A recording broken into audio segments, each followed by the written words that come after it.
Hey guys, it's Elizabeth, Finding Elizabeth. I am 3 years, almost 7 months post-op vertical sleeve gastrectomy, and this is my weekly update and also my WLS topic of the week video. I'm going to do it all in one. So a really quick, and what we're talking about for the WLS topic of the week is fear. What are your fears? What's one you may want to face in November? It's No Fear November. So really quickly, I'm just going to do my weight stats and what's going on to that, and then I'm going to hop into the topic of the week.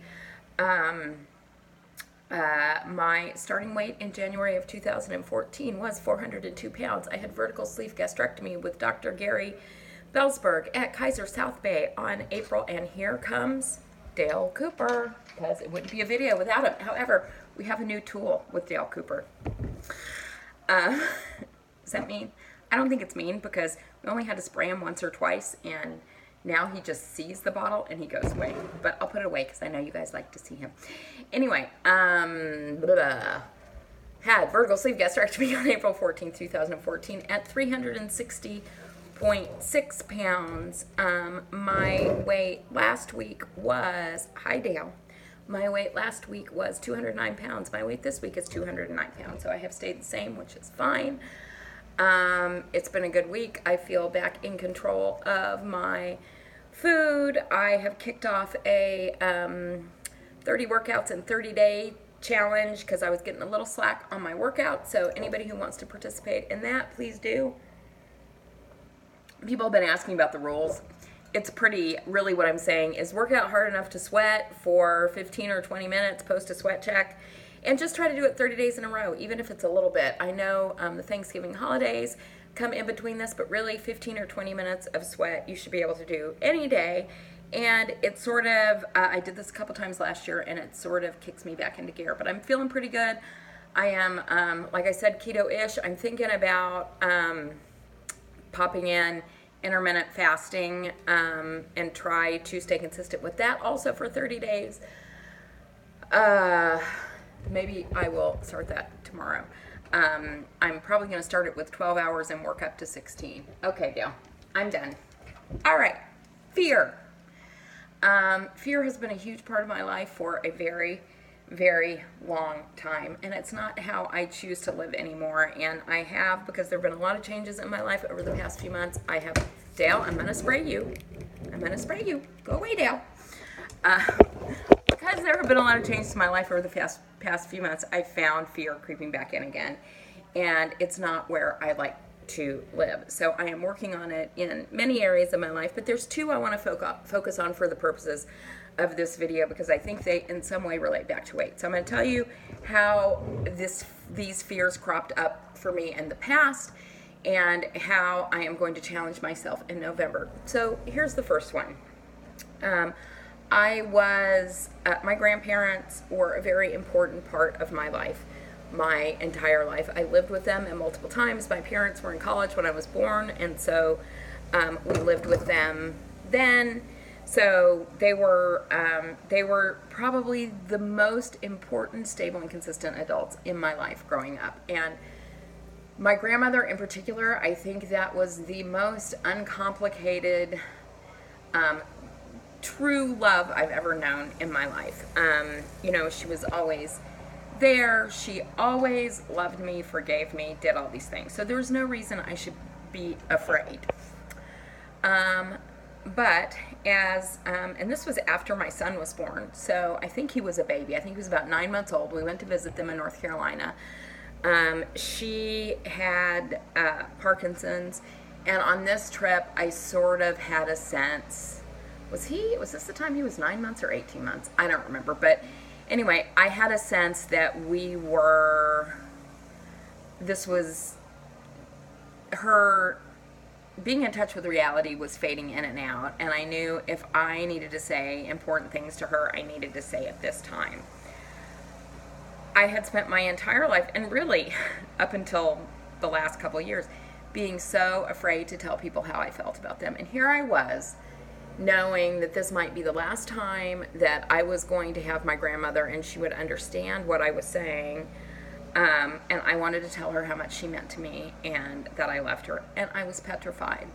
my son was taking a nap. I was in the bedroom that I always slept in at their house, and she was also taking a nap in her bedroom. And I remember trying to work up the courage in myself to go in and tell her how much she meant to me. This totally safe person, the safest person in my life, and I was afraid to say, I love you. And why? I mean, now I realize it was because I was afraid. I mean, not with her necessarily, but with other people. I was afraid that maybe they wouldn't love me back, or what would their reaction be. And here's what I know now. It doesn't matter what their reaction is, because loving somebody is about me. It doesn't really matter what the other person's reaction is. But with my grandmother, I'm pretty certain of what her reaction would be. But it literally took me most of the afternoon. I knew my son was getting close to waking up and I would have to do it. And I went into the bedroom. I still remember how difficult this was for me. I went into the bedroom and I held her hand and I said, I just want to tell you how much I love you, how important you are to me, and how if one day my grandchildren feel the way about me I feel about you, I will have had a successful life. The fear that I had around doing that was hugely out of proportion for what the situation called for. But it speaks to how afraid I was to express my feelings. I don't feel that way so much anymore, but I do notice that there are times I hold back. So what I'm going to challenge myself to in regard to this is to, when I feel something positive or loving towards someone this month, and hopefully always, but particularly focus on this month, that I am just going to say it. It doesn't matter what they think about it. It doesn't matter what they say about it, because it's really me sharing my positive experience of someone with them. So that's one thing. Okay, why does that have to do with weight? Well, I think a lot of it was built up in my head around the fact that because you're fat, you're unworthy and no one is going to love you. And really, it had nothing to do with being fat. It had to do with just a general sense of unworthiness, which surprisingly I don't have anymore. It only took me 50 years to get there. So, okay, here, the other thing has to do with physical activity. So Clusie, and if you guys, I can't imagine that you guys don't know who Clusie is, but I'll post a link to this video. But Clusie posted a video yesterday about physical activity and how she was going to try to do more in that area in terms of things that sort of, I don't know if she said things that scared her, but that's sort of what I got from it, that being in situations around physical activity, someone sometimes brought up anxiety and insecurity in her, and she was going to struggle with that. So, number one, it made me think about how grateful I am for how much physical fitness has become a part of my life and what an important part of this journey it's been, and how I have this really strong sense that whatever it is that I want to do physically with a little practice and work, I can do it now. I don't have a whole lot of doubts about that. I mean, no, can I do a, oh wait, I can't do a cartwheel, but I probably could if I really tried. But anyway, I just have a big sense of confidence around that. But it made me think about what are the physical things that scare me a little bit. So I'm going to try to address one of those this month as well. But I want to give you an example of something in the past.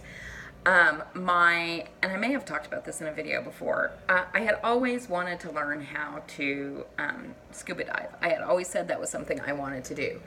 As a surprise, once my dad arranged for a private scuba instructor to come to my sister's pool and, give us lessons and do to do all the things, and it scared the shit out of me. It scared the shit out of me because the suit didn't really fit, because I was fatter than everybody else, and really actually being underwater with no oxygen was a little scary too. But so my dad did this thing that was sort of like I had put out to him as a bucket list, and then I wasn't able to participate in it. And I don't necessarily want to do that. Maybe I will at another point, but I was trying to think, what is something physically I want to do that's a little scary to me? And what I decided it is something that has to do with like a trapeze or some kind of exercise activity like that. I have a friend who works for a place called Urban Aerial Fitness, and I am going to take an Urban Aerial Fitness class this month and see how that feels to kind of be free in the air. And if that doesn't work out, I'll do something where I'm flying through the air with the greatest of ease. No, just something that involves letting go in that way that's a little scary to me. So that's how those are some fears that I'm going to work with this month. How about you? I would love to hear about it. You guys have a great week. I love you all, and you complete me. I'll talk to you later. Bye-bye.